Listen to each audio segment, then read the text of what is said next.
Un turismo più gentile, consapevole e autentico. È questa la nuova rotta tracciata ieri al Castello di San Pelagio durante il convegno Il nuovo ritmo del turismo veneto, tra terme, wellness e territori da scoprire, un momento di confronto che ha riunito istituzioni, operatori e stakeholder per ridefinire il futuro del settore nella regione. Sì, è un giorno molto importante perché daremo degli stimoli agli imprenditori, agli albergatori per la loro pianificazione. Cercheremo di stagionalizzare, questa è una bellissima parola che vuol dire creare delle stagioni omogenee attraverso quelli che sono i prodotti che il territorio può offrire. Uno di questi ad esempio è il cicloturismo, il turismo lento, ma anche l'enogastronomia, quindi si possono creare tantissime stagioni. Poi questa è la terra, qui siamo al Castello di San Pelagio, questa è la terra delle terme, quindi del benessere, per cui la declinazione su come potremo utilizzare un po' tutte le risorse per aumentare i turisti in questo territorio e farlo in maniera omogenea durante tutto l'anno. L'evento, promosso da Venice Promex su incarico della Camera di Commercio di Padova nell'ambito del programma di promozione economica della Regione Veneto, ha posto al centro una visione innovativa, quella di un turismo che mette la persona, il territorio e la sostenibilità al primo posto. Walter Poli, presidente di Federalberghi, Terme, Abano Montegrotto. Ecco, oggi è una giornata dedicata alla programmazione, al comprendere quali saranno gli sviluppi, le nuove mode, le nuove tendenze. Perché è importante pianificare? È una domanda complessa, è molto interessante perché ci sono diversi spunti. Allora, partendo dalle nuove mode, nuove tendenze, allora mi sento di dire che noi, il nostro territorio, la nostra destinazione è variegata, complessa, nel senso che partendo dalle nostre terme sicuramente abbiamo un prodotto trasversale, perché quando parliamo di salute parliamo di cura, parliamo di riabilitazione, ma parliamo anche di benessere, parliamo anche di terapie che possono essere orientali, ludiche, abbiamo le piscine, abbiamo 250 piscine, abbiamo un benessere a 360 gradi che parte dalla rigenerazione e prevenzione e termina con la cura, con in mezzo un po' tutto, insomma, per dirla così in maniera molto semplice.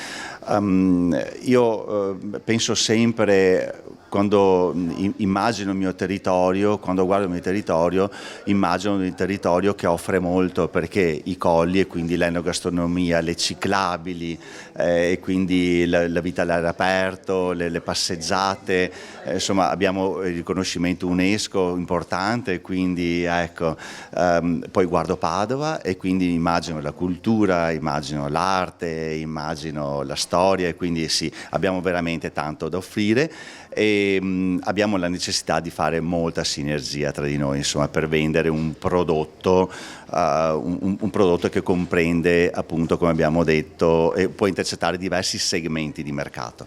Antonio Santocono, presidente della Camera di Commercio di Padova, ha sottolineato come questa iniziativa rappresenti un'occasione strategica di confronto e approfondimento sulle nuove tendenze e opportunità che si stanno delineando nel settore turistico del Veneto, con un focus specifico sul turismo termale, il benessere e la valorizzazione dei territori meno noti, ma di grande fascino e potenzialità.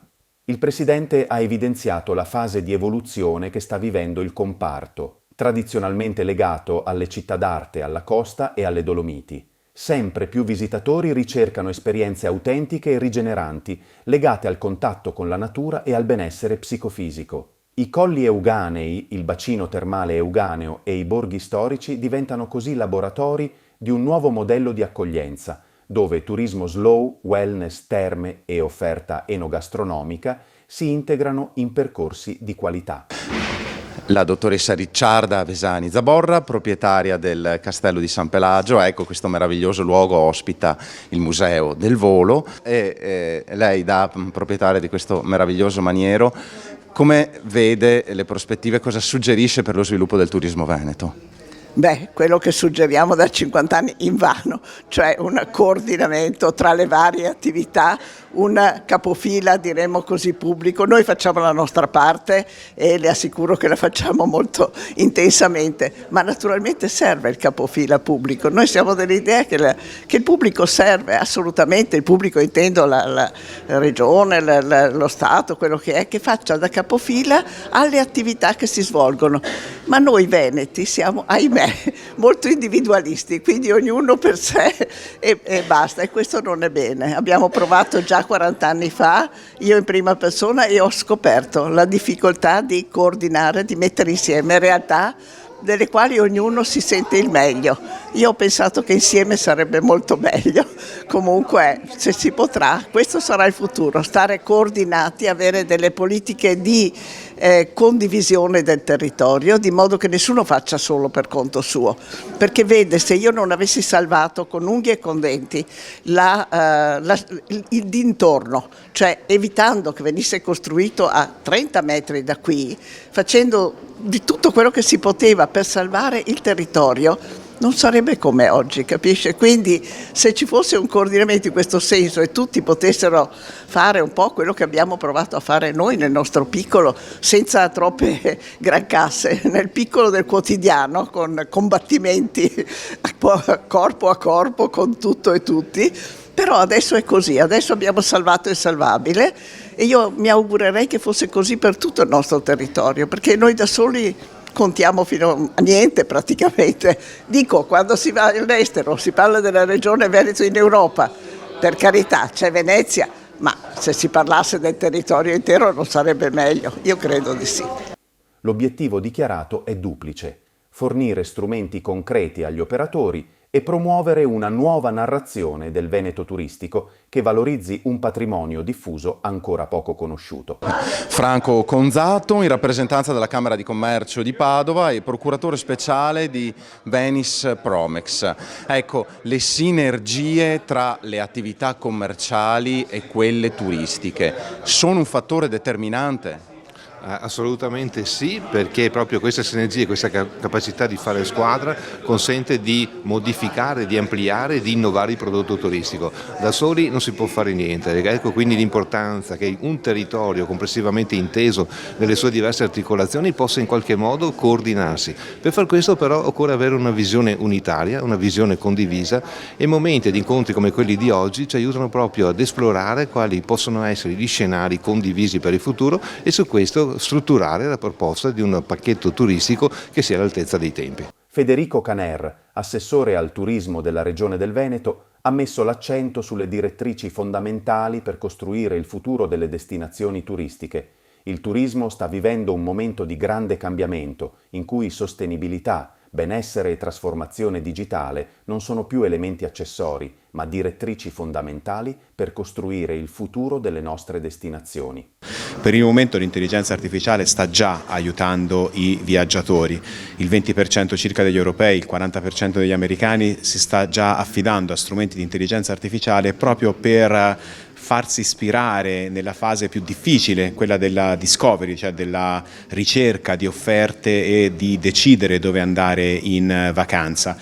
Una vecchia ricerca di Expedia diceva che nelle 5 settimane prima della partenza un turista medio cercava su 285 siti differenti, è un lavoro enorme, molto complicato. Oggi basta scaricare uno dei vari strumenti pensati proprio per questo, oppure usare anche gli strumenti generalisti come ChatGPT o Claude o Gemini, per chiedergli con un semplice prompt di aiutarmi ad organizzare ad esempio un weekend vicino a Padova, non so, qualsiasi destinazione. Beh, non c'è ovviamente nessun paragone rispetto al passato e tantissime persone stanno già iniziando a farlo. La grande opportunità è per gli operatori e per i territori come essere dentro questi strumenti. Sta cambiando profondamente il marketing e il web marketing che abbiamo imparato a conoscere negli ultimi anni, e la grande opportunità è anche quella di liberare energie per automatizzare tutti quei lavori manuali, rispondere alle recensioni, creare contenuti, fare check-in, quelli facciamoli fare all'intelligenza artificiale e concentriamoci sulla parte umana, sulle connessioni, sulle emozioni, che sono quelle componenti che i viaggiatori contemporanei cercano, e quelle sono insostituibili. Quindi l'intelligenza artificiale ci aiuterà a lavorare meno, lavorare meglio, se noi ovviamente ci concentriamo nell'innalzare la qualità dell'ospitalità e della parte umana e che solo un umano può dare. Davide Moro, sindaco di Due Carrare, presidente dell'OGD Terme e Colli Euganei. Ecco, soprattutto su quest'ultima realtà, come può rappresentare un volano per lo sviluppo del turismo non solo territoriale ma anche regionale? Qui abbiamo un modello quasi unico secondo me, abbiamo una varietà di offerta turistica meravigliosa, le terme e i colli, il benessere a 360 gradi, non solo in termini di salute, anche in termini di culinari, anche in termini di spirito, anche in termini religiosi. Pensiamo a Monselice che è percorso giubilare, quindi anche quello è un benessere a tutto tondo. Ecco, la nostra OGD abbraccia 16 comuni, non solo appunto Terme e Colli, non solo i più, chiamiamoli blasonati, Abano, Montegrotto, ma anche Este con il suo museo, Monselice l'abbiamo appena ricordato, Cervarese, Lozzo, Cinto, Arquà, realtà che qualcuno definisce piccole, ma mettendole tutte assieme fanno veramente un'impressione e hanno un'importanza veramente rilevante. Maria Elena Rossi, direttore uffici esteri e sviluppo internazionale Triumph Group International. Ecco dottoressa, quali sono le macro aree su cui si sta sviluppando il turismo internazionale, le tendenze attuali e perché questo territorio può essere anche il fulcro di un fenomeno più vasto? Allora, le macro tendenze sono macro tendenze che sono in grande trasformazione, perché il turismo, lo sappiamo, è un fenomeno sistemico che è fortemente impattato, pensiamo in questo momento dalle insicurezze geopolitiche, insicurezze economiche, no? Quindi bisogna essere molto bravi a interpretare il fenomeno turistico in questo contesto più ampio, in particolare ragionando su quali sono i nostri mercati internazionali su cui già siamo presenti, su cui c'è un posizionamento e questo territorio lo ha fortemente, in particolare sui mercati europei di prossimità, e su questi c'è una necessità forte di innovare da un lato verso, come dire, chi già ci conosce e quindi ha bisogno anche di avere motivazioni in più per tornare, dall'altra parte anche bisogna andare ad attaccare le nuove generazioni che hanno invece delle tendenze, a degli interessi diversi.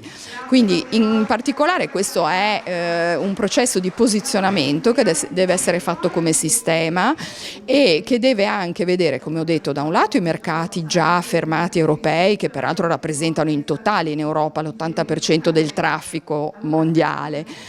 Dall'altra parte abbiamo invece i mercati nuovi su cui posizionarci.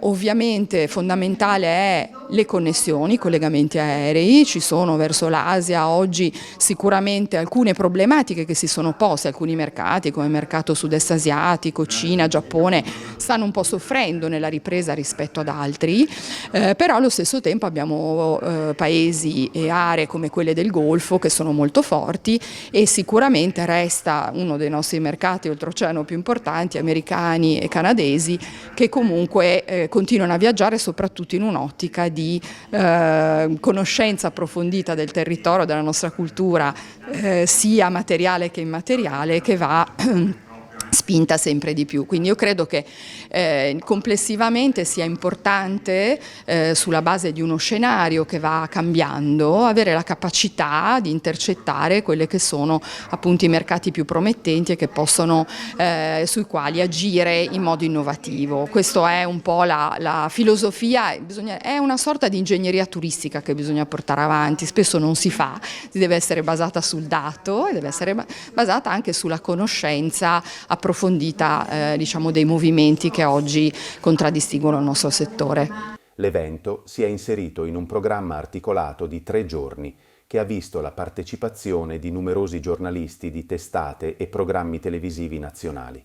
Il giorno precedente il convegno. Gli ospiti hanno potuto sperimentare direttamente l'offerta del territorio attraverso un bike tour lungo l'anello dei Colli Euganei, con tappe culturali e degustazioni gastronomiche, come la visita al frantoio Colle del Poeta ad Arquà Petrarca. La visione emersa dal convegno punta a un'idea di star bene intesa in senso olistico, che tiene insieme cura del corpo, equilibrio psicofisico, qualità del tempo e autenticità dell'esperienza. Una prospettiva che risponde alle aspettative delle nuove generazioni di viaggiatori, attente alla sostenibilità, alla digitalizzazione e al significato profondo del viaggiare. Il turismo termale e del benessere si conferma così un segmento ad alto potenziale, capace di generare ricadute economiche e occupazionali rilevanti e di favorire lo sviluppo di un turismo più equilibrato e destagionalizzato nel territorio veneto.